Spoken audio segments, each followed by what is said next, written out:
दोस्तों, अंतर्राष्ट्रीय स्तर पर समीकरण तेजी से बदल रहे हैं और इसी का एक काफी बड़ा उदाहरण अब हमारे सामने आ चुका है कि कैसे पश्चिमी देशों द्वारा लिए गए खराब फैसलों ने न सिर्फ सऊदी अरब को उनसे दूर किया बल्कि रूस के लिए नए मार्केट और व्यापार मार्ग भी मजबूत किए। इसके ऊपर आगे हम बात करेंगे। वहीं पर हमारी आज की दूसरी खबर यूपीआई को लेकर है, जो अब अपनी सफलता के नए शिखर पर पहुंच चुका है और हमारी इस कामयाबी को देखकर पूरी दुनिया हैरान है। तो चलिए इन दोनों ही खबरों को डिटेल से समझते हैं। दरअसल दोस्तों, सामने निकल कर आ रही लेटेस्ट रिपोर्ट ने सभी को हैरान तब कर दिया जब इस बात की पुष्टि हुई रूस से चली एक फ्रेट ट्रेन ईरान के रास्ते सऊदी अरब पहुंच चुकी है, जो अपनी तरह का पहला इंसिडेंट है, क्योंकि ऐसा पहली बार देखने को मिला जब रूस से निकला कोई मालवाहक ट्रेन ईरान के रास्ते सऊदी अरब पहुंचा हो। रेफरेंस के लिए आप अपनी स्क्रीन पर मिडिल ईस्ट मॉनिटर के आर्टिकल का स्क्रीनशॉट भी देख सकते हैं। बता दें कि ये खबर अंतर्राष्ट्रीय कूटनीतिक समीकरणों में आए बदलाव को साफ तौर पर दर्शाती है, क्योंकि इससे पश्चिमी देशों को एक सीधा संकेत मिलता है कि भले ही उन्होंने एक तरफा कार्रवाई करते हुए यूक्रेन के लिए रूस को अलग थलग कर दिया हो और रूस पर काफी प्रतिबंध लगाए हो, पर इससे एशिया के देशों को कोई भी फर्क नहीं पड़ता और बजाय उनका साथ देने के एशियाई देश रूस के साथ अपने आर्थिक संबंध लगातार मजबूत कर रहे हैं, जिससे आने वाले कुछ सालों में रूस अपनी अर्थव्यवस्था को एशियाई देशों की तरफ केंद्रित कर देगा और तब पश्चिमी देश आर्थिक स्तर पर रूस को नुकसान पहुंचाने के लिए कुछ भी नहीं कर सकेंगे। INSTC जैसे व्यापार मार्ग अब बहुत ही ज्यादा सफल और शक्तिशाली साबित हो रहे हैं, क्योंकि पहले ही भारत ने इस मार्ग का इस्तेमाल करते हुए 12 मिलियन टन से ज्यादा का व्यापार रूस के साथ किया और ये हर साल लगातार बढ़ने ही वाला है। ऐसे में अब सऊदी अरब का भी इस व्यापार मार्ग का इस्तेमाल करते हुए रूस के साथ व्यापार करना काफी अच्छा संकेत है, जिससे हमारे रीजन में न सिर्फ स्टेबिलिटी देखने को मिलेगी बल्कि आर्थिक विकास और समृद्धि भी आएगी, जो ओवरऑल भारत के लिए भी काफी अच्छी खबर है। दोस्तों, अगर हम इस खबर को डिटेल से समझने की कोशिश करें तो हम ये एंगल देख सकेंगे कि अमेरिका के साथ लगातार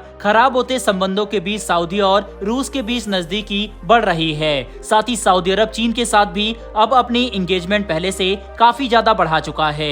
इतना ही नहीं बल्कि अब ईरान के रास्ते व्यापार करना भी काफी बड़ा संकेत देता है कि आने वाले समय में सऊदी और ईरान के संबंध भी काफी मजबूत हो सकते हैं, जो अमेरिका के लिए मुश्किलें काफी ज्यादा बढ़ा देगा। जबकि अगर हम भारत की बात करें तो सऊदी का रूस के साथ मजबूत संबंध रखना हमारे लिए भी काफी अच्छी बात है, क्योंकि इससे सभी देश एक साथ मिलकर पश्चिमी देशों पर अपनी निर्भरता कम कर सकते हैं और रीजनल डेवलपमेंट के लिए नए प्रोजेक्ट भी शुरू कर सकते हैं। दूसरी तरफ अगर इन हालातों में सऊदी अरब और भारत ने क्रूड ऑयल का व्यापार लोकल करेंसी में करने की डील कर ली तो ये सबसे बड़ा ग्लोबल हेडलाइन होगा, जो अमेरिका की बादशाहत और पेट्रो डॉलर को हमेशा के लिए खत्म कर सकता है। आपको बता दे, भारत और सऊदी ऑलरेडी इस चीज के ऊपर बातचीत शुरू कर चुके हैं। अब ये देखना काफी इंटरेस्टिंग होगा कि क्या इस पर मोहर लगती है या फिर नहीं। बहरहाल बढ़ते हमारी दूसरी खबर की तरफ। तो दोस्तों, भारत का यूपीआई अब दुनिया का सबसे सफल डिजिटल पेमेंट इकोसिस्टम बनकर सामने आ चुका है। इस बात में कोई भी शक नहीं है कि यूपीआई की बराबरी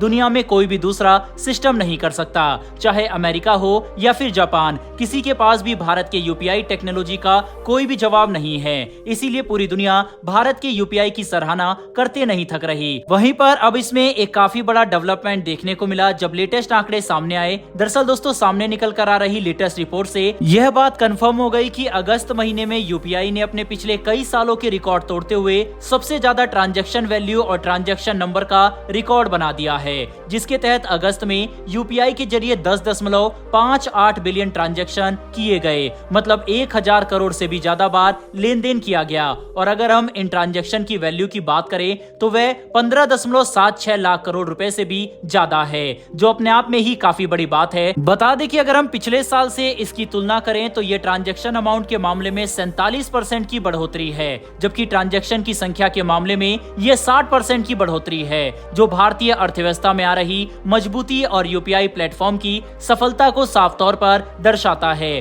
दोस्तों, ये नंबर सिर्फ संख्या ही नहीं बल्कि हमारे प्लेटफॉर्म और टेक्नोलॉजी की सफलता के प्रमाण भी है, जिस पर हर भारतीय आज गर्व कर सकता है। हाल ही में जर्मनी के एक मंत्री भी जब भारत के दौरे पर आए थे तब वे यूपीआई की ताकत और सरलता देखकर हैरान रह गए। दरअसल उन्होंने पहली बार भारत में यूपीआई के इस्तेमाल को देखा जब वे एक सब्जी वाले के पास सब्जी खरीदने के लिए इसका इस्तेमाल कर रहे थे, जिसे देखकर वे काफी प्रभावित हुए, क्योंकि एक स्कैन के जरिए ही उन्होंने पेमेंट आसानी से कर दिया, जो जर्मनी में आज भी संभव नहीं है।